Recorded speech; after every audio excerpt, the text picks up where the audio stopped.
Pregúntale al notario, con José de Jesús González, notario 199. Saludamos al notario público número 199. Los noticieristas presenta González para escrituras, actas constitutivas, testamentos, fideicomisos, donaciones, compraventas.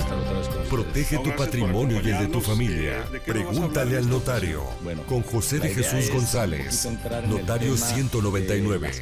Yo creo que todos Los noticieristas presenta nuestra casa habitación, y cómo hacer un proceso para comprar una casa o vender una casa. Hay que ir al notario. Hay que ir al notario. ¿Por qué? De hecho, hay gente que dice, bueno, te lo firmo en un papel, no ante notario.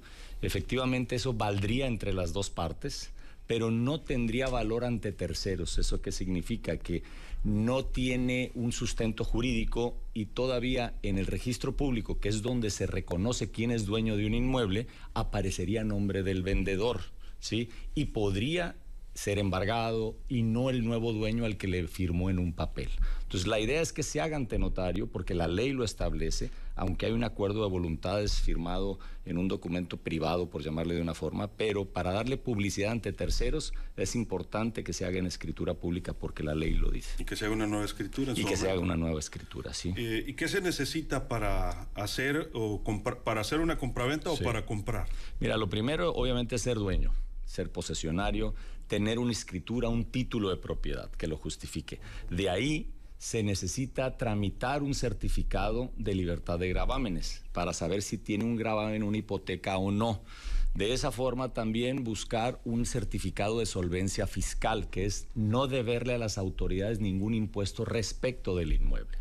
Con eso se revisa todo, se prepara una escritura, se firma y se hace el pago de los impuestos y derechos correspondientes. Si no y se inscribe en registro. Si no tienes una escritura, pues no puedes. Es correcto, no puedes vender, o un título que lo acredita. Hay formas que no necesariamente es una escritura, puede ser un título otorgado por el gobierno, una concesión, etcétera, una donación. Y si encuentra que está en algún litigio o algo por el estilo, tampoco se puede vender.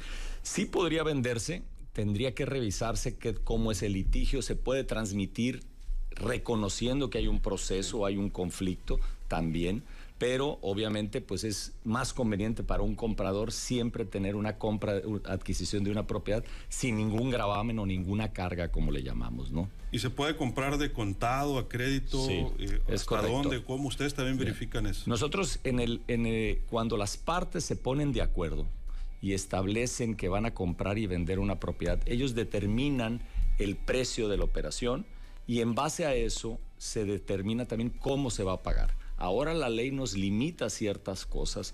Ejemplo, tenemos que dar aviso a la autoridad en base a una ley que protege la información financiera, y se limita también el pago en efectivo. Tenemos que cuidar que hay un límite que es alrededor de 700 y tantos mil pesos, que no se puede pagar más de esa cantidad en efectivo. El resto se tiene que justificar con un cheque, con una transferencia, con algo claro que venga del vendedor. También, Luis Alberto, es importante que sepamos que las casas sí tienen la exención para pagar el impuesto sobre la renta. O sea, ¿qué significa? Que si yo vendo mi casa, sí puedo exentar el pago del impuesto sobre la renta, solamente que tenemos un techo. No se puede exentar la casa, solo se exenta hasta un tope que son 5 millones de pesos. Okay. Eso lo exenta el vendedor, ¿verdad? El vendedor. El vendedor normalmente paga el impuesto sobre la renta, que es la ganancia entre lo que te costó contra lo que vendiste, y el comprador normalmente paga los impuestos y otros derechos que son el traslado de dominio, los derechos de registro y los honorarios notariales. Normalmente así sucede. Y la escritura, ¿verdad? Y la escritura. Ahora, ¿qué pasa? Normalmente el impuesto sobre la renta, tenemos en la mente que estamos exentos cuando vendemos nuestra casa. Nada más que hay que tener claro que tenemos el tope de los 5 millones. Si el precio es arriba de 5 millones, se tiene que hacer otros cálculos. Pero abajo de 5 millones se puede exentar. El impuesto sobre la renta. Que es la ganancia que tiene el vendedor de lo que le costó contra lo que vende su casa. Salvo que haya vendido otra propiedad recientemente, ¿no? Es correcto, también es correcto. Es decir, normalmente, ya en base a la ley ahora, no podemos estar vendiendo nuestra casa cada año. Se tiene un criterio que es por lo menos una casa cada 3 años. Así es como funciona. Si ya vendiste una casa un año anterior, no vas a exentar. La puedes vender la nueva casa, ¿no? Exactamente. Pero no vas a exentar el impuesto. También hay otro detalle que es importante, y esto a mí me gusta mucho, que es la protección al cónyuge. Cuando una pareja quiere vender su casa y está a nombre de la esposa, aunque estén casados por separación de bienes, ¿sí?, es importante saber que es necesario que el cónyuge tiene que comparecer a firmar la venta. Esto es una disposición que establece el Código Familiar y lo que busca es la protección del hogar, que esté consciente la pareja que están vendiendo su patrimonio, que es donde viven. No le corresponderá económicamente el de ingreso porque están casados por separación de bienes, aunque ahorita ya hay una jurisprudencia que está diciendo que cuando la pareja se dedicó permanentemente a vivir en el hogar y a trabajar, le va a corresponder, pero eso es otra historia. Sí es importante saber que invariablemente tu pareja tiene que comparecer a la venta de la casa. Y nos acaba de pasar, tuvimos un cliente que iba a comprar una propiedad y el vendedor no quería que compareciera su pareja. Y se me hacía raro. Le expliqué al comprador lo que decía la ley y luego nos dimos cuenta que estaban en un proceso de divorcio y que no quería que su pareja supiera que estaba vendiendo la casa. Estaba casado por separación de bienes y era la propiedad a nombre de esta persona.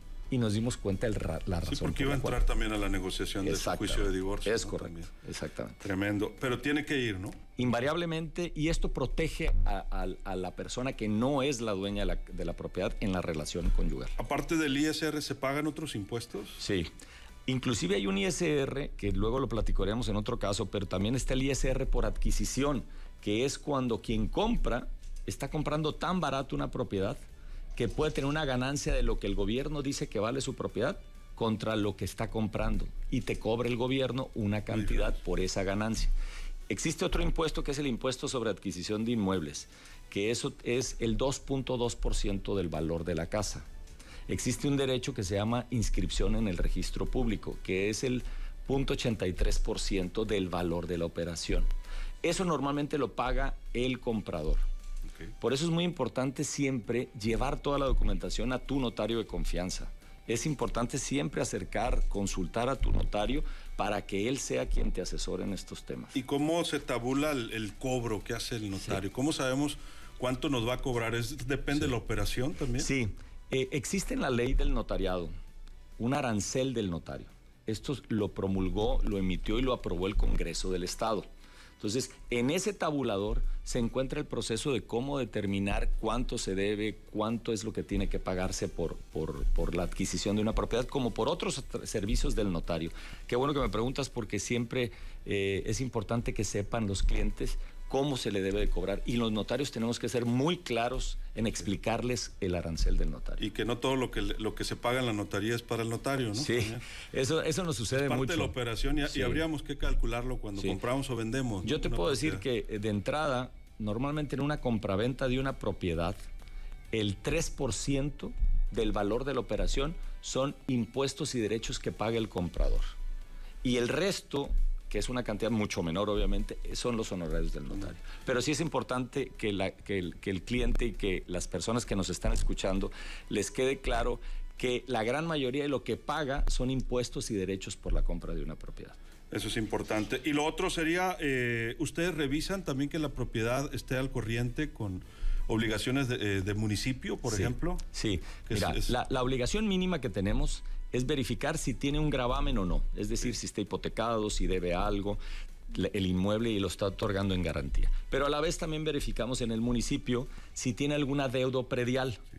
También podemos hacer investigaciones adicionales si debe a común, si tiene alguna afectación de la vialidad, por alguna vialidad, si hay una diferencia de superficies con el municipio o con el catastro. Todo eso podemos hacer las verificaciones también. Y es obligación del notario asesorar a las dos partes con neutralidad en las compras y en las ventas de propiedades. Muy bien. Para más información, José Jesús. Mira, te agradezco. Instagram es notario199mx. Mi correo electrónico es notario199@jjgs.mx y el teléfono de nuestra oficina es 6677-5100. No, perdón, es 440588. 6677-440588. Muy bien. Y algunas preguntas del auditorio. Pregunta para el notario, ¿qué porcentaje o cuánto se pagaría del impuesto por vender una casa con un valor de 360,000 pesos según valuación reciente? ¿Cuánto cobra una notaría regularmente? Pues es un porcentaje, ya lo decía, ¿no? El cálculo del impuesto sobre la renta se determina cuánto te costó la casa cuando la adquiriste. Te traes a valor presente el costo. Pongo el ejemplo, si yo compré mi casa en 1,000,000 de pesos en el año 2000, ¿cuánto es 1,000,000 de pesos el día de hoy? 1,500,000 contra lo que lo voy a vender. Yo lo voy a vender en 1,800,000, voy a tener una ganancia de 300,000. Se aplican ciertos factores y ciertas fórmulas, pero en términos generales es alrededor del 30% de la ganancia, de lo que me costó a valor presente contra lo que lo estoy vendiendo. No el costo total de la operación. Exactamente. Y buenos días, una pregunta para el notario. Mis papás se separaron, aún no se divorcian, dice una persona del auditorio. ¿Qué tenemos que hacer para que le quede la casa a mi mamá? Ella rehizo su vida en otras familias. Tiene que ser parte del acuerdo de divorcio, ¿no? Sí, es correcto. Primero hay que revisar cómo están casados. Si están casados por separación de bienes o por bienes mancomunados. Si es por separación de bienes, en el divorcio nada más reconocer que esto sucede y que le pertenece a ella. Y en el de bienes mancomunados también establecerlo en las capitulaciones cuando ellos se divorcian. Si por alguna razón, dice otra persona, ¿qué pasa si el notario no notificó que la casa estaba gravada antes de la compra? Dice. El notario lo que tiene que hacer es verificar y obtener un certificado de libertad de gravámenes. Ese certificado lo emite una autoridad que es el Registro Público de la Propiedad, que no es otra cosa que un organismo del gobierno del Estado donde se concentra la titularidad de los derechos sobre inmuebles, entre otras cosas. Y lo que te expide es un documento, es una fotografía del instante de cómo está la propiedad en ese momento, sin gravamen o con gravamen. Bueno, también deben verificar, dice otra persona, Alejo Castro, que no tengan adeudos de servicios de agua, dice también. Es correcto. Pues muchas gracias, José Jesús, qué gusto saludarte. Gracias, aquí estamos, si Dios quiere, y nos vemos el lunes. Notario 199, así lo puede encontrar en Facebook. También es la notaría 199, así encuentra la cuenta y ahí vienen todos los datos también justamente al respecto. Notario 199, bien.